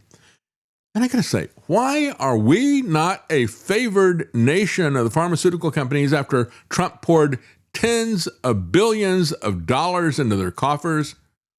Twisted arms, he and Biden twisted arms to get people to take their product, basically mandating it and locking people down to get them to take this product.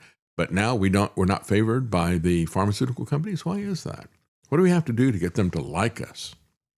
Well, these different business concerns, again, this is the business of medicine. And these are organizations that are not medical, but they are financial. And they're saying, we don't want to have the same kind of price controls that other countries do, because that's not, that's going to restrict our access to these poisons. The proposal would import foreign price controls in the United States, undermine innovation, ultimately strengthen China. There we go. We can't strengthen China, can we? The policy in question stems from Trump's executive order directing federal agencies to tie the prices of certain prescription drugs to the U.S. to the lowest prices of those same drugs received in other developed nations. Why should we be the suckers who pay triple or more what other countries do? And we've seen this for the longest time. We don't have a government that regulates them, doesn't test their product, and doesn't negotiate prices. We say, tell us what you want to charge us, and we'll pay it, right? We have been absolutely taken over by these pharmaceutical companies. And these business concerns are upset about that. They don't like that, that there's going to be some pushback against it.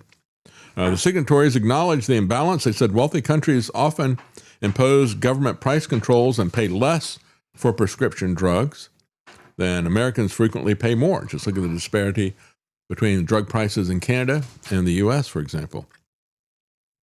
Their core argument is structural, writes the New American. If U.S. prices are pegged to those set by foreign governments, Washington doesn't force those governments to pay more. It accepts their pricing regimes as the reference point.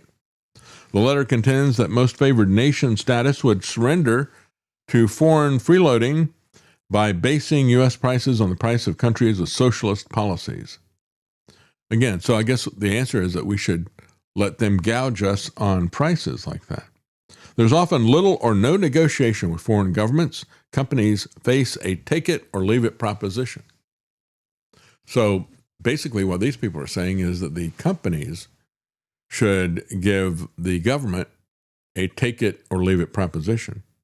If firms attempt to withdraw products to gain leverage, governments could invoke compulsory licensing for protection of industrial property. European Union regulators could allege a cartel-like strategy. You think the pharmaceutical companies are like a cartel? I do. I absolutely do.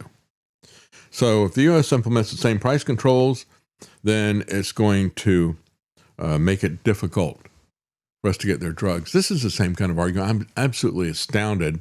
And a guest last week who said, yeah, we can't cut the interest rates and the credit card companies, usury laws and things like that. And it's like, what are you talking about? You know, well, look, they extend credit to everybody. And so they have to charge 30-40% interest because they got a lot of people who don't pay their debt. It's like, well, maybe you should do some due diligence. You can't do due diligence if it's an unsecured debt. Yes, you can. You can look at their income.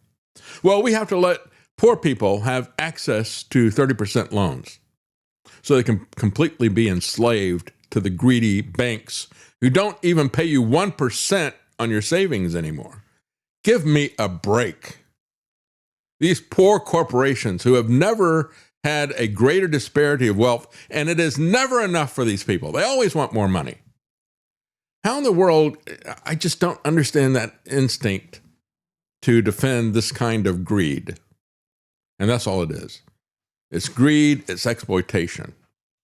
For them to say, well, you know, we're going to withhold these dangerous drugs and you won't have as many of them. Fine, we'd be better off. So again, a lot of newly minted billionaires who don't want to give us most favored nation status in these different drugs. We're going to take a quick break, folks, and we'll be right back. New World Order in music. 1, 2, 3, 4, 5. All the unvaccinated are still alive. A little bit of Pfizer in my arm. A little bit of BioNTech does no harm. A little Johnson Johnson does the trick. A little AstraZeneca so you don't get sick. It's booster number 5.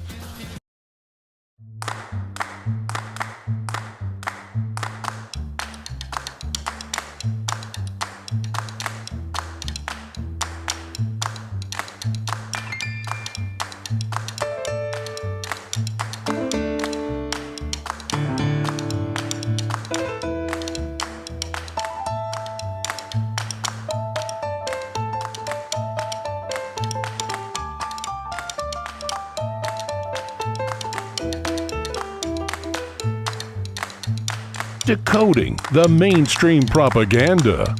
It's the David Knight Show. APS Radio delivers multiple channels of music right to your mobile device. Get the APS Radio app today and listen wherever you go. Well, yesterday was George Washington's birthday, and we kind of forget about that now anymore, and I forgot about it, but I saw a couple of articles. People talking about George Washington said, we could certainly use him now. And boy, that certainly is the truth, isn't it? As we look at the 250th anniversary of the signing of the Declaration of Independence, George Washington was 44 at the time. Newsweek wrote an article that said, as we celebrate his 294th birthday, a more pressing question emerges. Do we still need to honor and learn from America's first president? Well, the answer is more urgent than ever. Yes. The precedents that he established as our first president remain the very pillars that fortify our republic today. When he voluntarily stepped down after 2 terms, when he could have served for life, which is what people typically did, he astonished the world. King George III reportedly said, when he relinquished power, the greatest man in the world. Because as king, he understood the temptations of power, didn't he? Tried to hang on to America, but he couldn't do it. And, that's the interesting thing I've always thought about. When you look at revolutions, usually things get worse. In the American Revolution, they all followed the example of Washington, or they were all of that mind that they devolved power rather than trying to grab as much of it as they could. That was the case with Washington. It was certainly the case with Jefferson and so many of them. And that is not what we see today. As a matter of fact, we see just the opposite, don't we? When you look at today's leaders, we have, remember, we've got Donald Trump, who thinks that he should never leave office. He wants to stay there for a 3rd term. And you got people like Steve Bannon, who wanted to be the PR flack for Jeffrey Epstein and to get him past all this little pedophile stuff, right? Saying, yeah, we don't care even. When George Washington looked at this, there was no prohibition there. There was no law. He just looked at it and said, it would not be wise, for us to have a lifetime president. These people are just the opposite. Even though there is a law, even though there is a precedent and a constitutional amendment, they just talk about with contempt how Bannon and Trump, we got a plan to get around that. Well, he's going to get a 3rd term. So Trump 28. Trump is going to be president in 28. And people just ought to get accommodated with that. So what about the 22nd Amendment? There's many different alternatives. At the appropriate time, we'll lay out what the plan is. But there's a plan, and President Trump will be the president in 28. We had longer odds in 16 and longer odds in 24 than we got in 28. And President Trump will be the president of the United States, and the country needs him to be president of the United States. We have to finish what we started. No, we don't. The way we let's finish Trump. Trump is a vehicle. I know this will drive you guys crazy, but he's a vehicle of divine providence. He's an instrument. He's like Jeffrey Epstein. He's not churchy, not particularly religious, but he's an instrument of divine will. And you can tell this of how he's pulled this off. We need him for at least 1 more term. Right. And what a snake that guy is. And it has come out now in the Epstein files. As many people are saying, if you still listen to this guy, you're absolutely idiotic. And I got to say, what a contemptible person Steve Bannon is, and all the things that he does, and the people that he hangs around, the people he promotes, the things that he has promoted. Yeah, he's not churchy. He doesn't like to hang around churchy people, and yet he loves to surround himself with all kinds of religious icons and everything to pretend that he is religious. What a fraud Steve Bannon is. I'm disgusted with him. And it's not just the letter of the law that he has contempt for. It's the practical aspects of this. As they write in Newsweek, the peaceful transfer of power wasn't some ritual. It defined us as a nation. While the French Revolution descended into violence and eventually installed an emperor, America under Washington's leadership emerged as the world's only stable republic. Earlier in 1783, after winning the Revolutionary War, Washington had already stunned global powers by willingly surrendering his military commission to the Congress. So twice he walked away from power. Twice he chose democracy over dictatorship. And you got these wannabe pedophile dictators like Trump and Bannon. I can't believe that people who are Americans could be so ignorant, so foolish, so lacking in discernment that they would follow these grifters, criminals, and pedophiles. Just beyond belief. Washington established the cabinet system, recognizing that no single person could possess the knowledge necessary to lead effectively. He navigated international crises with neutrality, and he was wise to do that, instead of picking fights with people. He warned against the dangers of political factions and sectional division, just as Trump exploits those things. Warnings that resonate profoundly today. These were not abstract principles. They were practical foundations that transformed revolutionary ideals into lasting governance. How do we truly understand Washington? Not through textbooks alone. History comes alive through places. And the rest of this is written by a guy who is the CEO of Mount Vernon. And he talks about how instructive it is to go there and to see how these guys lived, the home that he lived in for 45 years. And they have a very ambitious preservation effort. They spent $40 million, privately funded revitalization of Washington's mansion, a birthday gift to America. He said that they had to actually lift it up off of its foundations and repair all the foundations that are there. I think that basically needs to be done to our country as well. It's going to cost us $40 trillion to do that, though. And, when we look at this, I got to say that, Trump is anti-Washington. And I don't mean the district of criminals. He's perfectly at home in the district of criminals. He is one of them. He is a partisan hack. He is part of the Uni Party. Donald Trump is perfectly at home in the district of corruption and criminals. What he is anti-Washington and he's anti-George. Donald Trump is the antithesis of George Washington. That's the reality of where we are today, folks. As a matter of fact, people are starting maybe to realize that. One CNN data analysis says, I'm not sure there is a floor in his approval polls. The guy said, look, I got 4 numbers across for you on this screen here. And these are all second-term lows for a given pollster. AP has Trump 26 points below water. What do you mean below water? That is saying, well, you've got this percentage of people who favor him and this percentage of people who don't like him. And there's 26% more people that dislike him than like him. So 26 points below water for AP. The NBC poll shows 22 points below water. The Yahoo YouGov poll, 20 points below water. Quinnipiac, 19 points below water. He says, so it ranges from 19 points below to 26 points below. He says, folks keep asking, where's the floor for Trump? I'm not sure there is a floor. And if there is one, Trump, at least in term number 2, has just fallen through it to another low level. It's just like one of these 9/11 buildings, right? Let's hope so. Anyway, so he pointed out that this is much worse than he did in his first term, much worse than Biden did. He said in his first term, he was 17 points below water. He said now he is 27 points below water.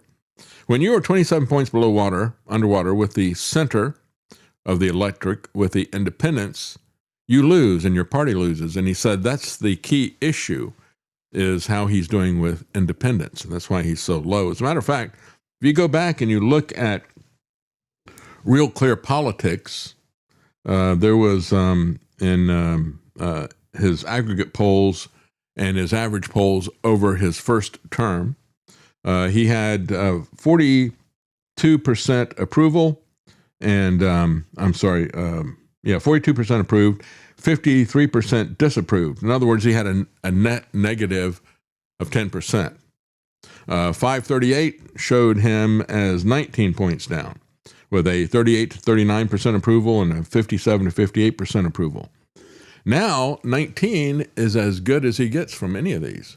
He's now, so in other words, 538 showed him down average of 19 points. Real Clear Politics showed him down an average of 10 points.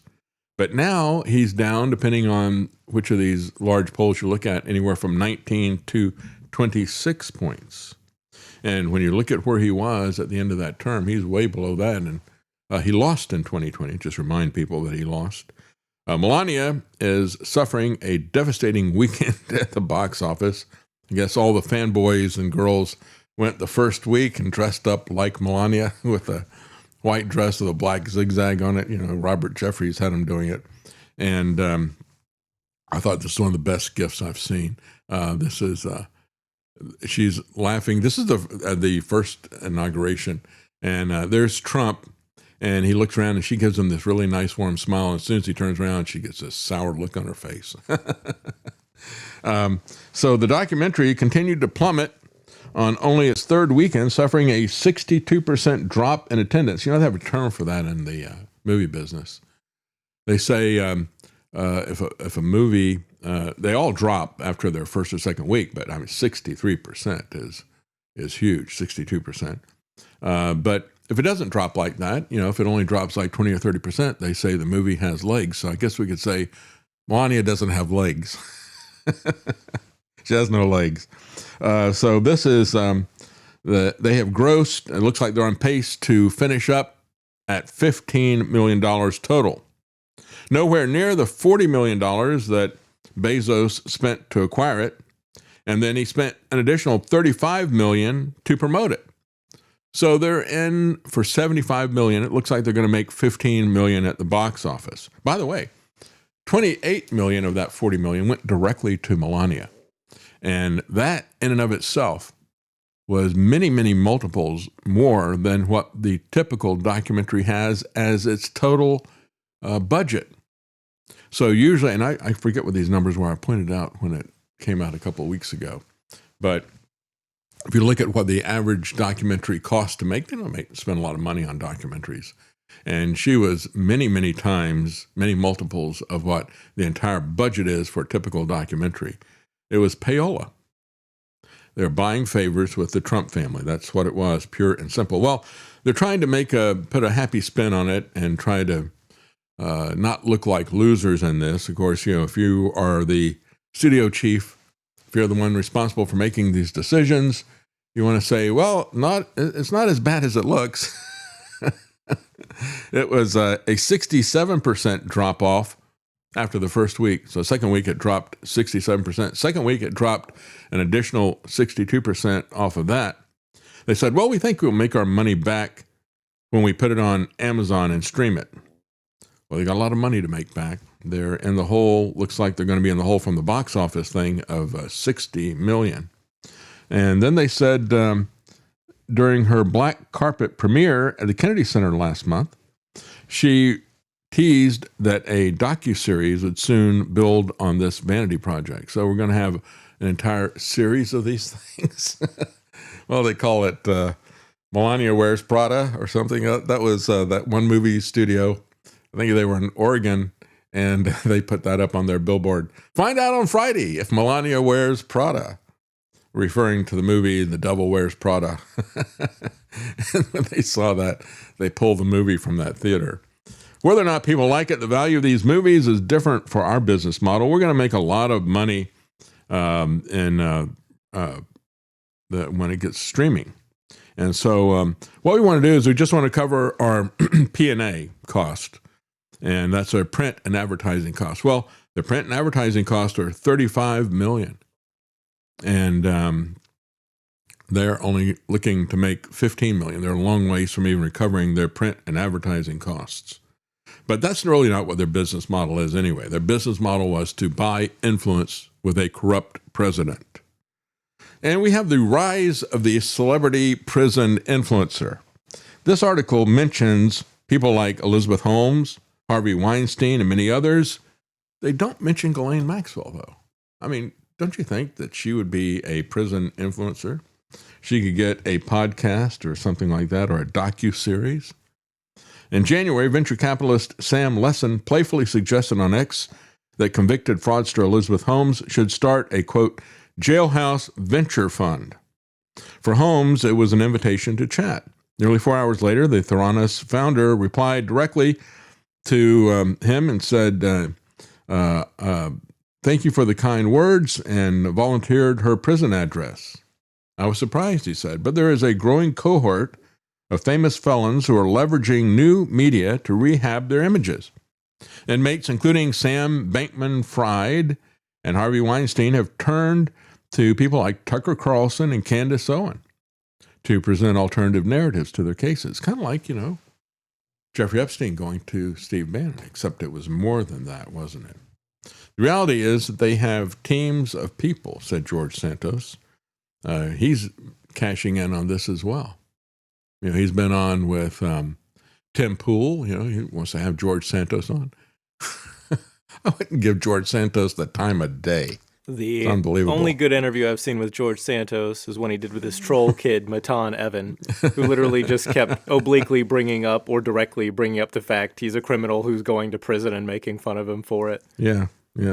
Just unbelievable. Just imagine if we'd had this kind of culture when Charles Manson was around. He would have had a podcast. The Manson cult would have had a podcast, especially if Steve Bannon had been around. So these people are influencers. They're trafficking in crime and perversity, really. And again, what does it tell you when you got influencers like Owens and Candace Owens and Bannon promoting these different characters like Weinstein and Epstein? In May, Weinstein appeared on Candace Owens' podcast, and this is why they do anything for audience. Doesn't matter. Truth doesn't matter. Important issues don't matter with them. Just, can I get eyeballs on here? It's a freak show. For convicts that are the right-wing political podcasts are playgrounds where their stories can go largely unchallenged. The podcasts are willing to go above and beyond for us, said a PR whiz. As a matter of fact, you look at somebody who had no convictions, Donald Trump, and I mean it not in the legal sense, I mean it that he would do anything. She got an interview with Donald Trump, and I've played that clip many times. She starts to engage him on the criminal acts of his Trump shot, his genetic code injection. He pushes back, and she just lets him go with it. I'm sure she's the same way with Harvey Weinstein. It's also a way for federal convicts to unleash step one in the commutation playbook, drumming up support from MAGA world, because, again, they've shown they've got Stockholm syndrome over and over again, and they absolutely are delusional when it comes to what is happening. You had Tucker Carlson bring on Sam Bankman-Fried, and the title of the episode was Sam Bankman-Fried on Life in Prison with Diddy, and how Democrats stole his money and betrayed him. See, it's the Democrats. Amazing. New York Times later reported that the Bankman-Fried article was placed in solitary confinement afterwards because the Bureau of Prisons was upset about what he had done. And Ghislaine Maxwell's lawyer says mounting media campaigns from federal prisons is hardly as simple as buying a ring light and pressing record, but X offers a workaround. Maybe that's what happened. Maybe she didn't get a ring light. Maybe that's why her eyes and her ears and her nose all look so different. Maybe they can get a ringer to stand in for her for a podcast, just like for doing time in the Club Fed prison that she's in. They said that it's ideal for people doing short sentences. Twitter is ideal for short sentences. As a matter of fact, you only got like 258 characters, I think. But anyway, this is the state of our culture. Got a couple of comments here and a tip. Thank you very much, Stealth Patriot. Thank you. Says the Trump administration is demanding the social media companies hand over identities behind the anti-ICE accounts. Welcome to your golden social credit score. That's exactly right. That's exactly right. And it is his contempt for anybody who criticizes him, his contempt for the law as well as the essence of what America is about, as we see with his actions with being the anti-George. Thank you for joining us. Have a good day.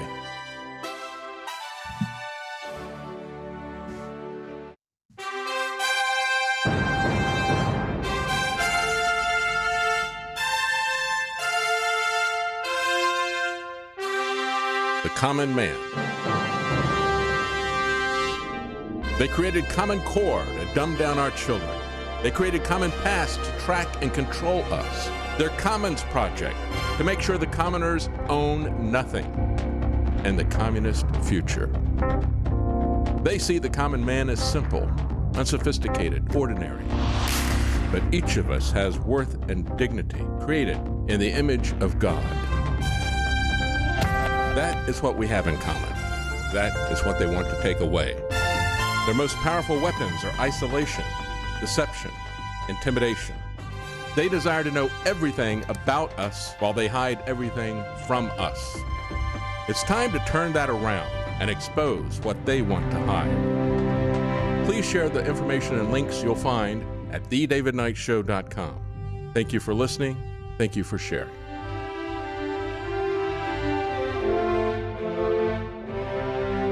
If you can't support us financially, please keep us in your prayers. thedavidknightshow.com.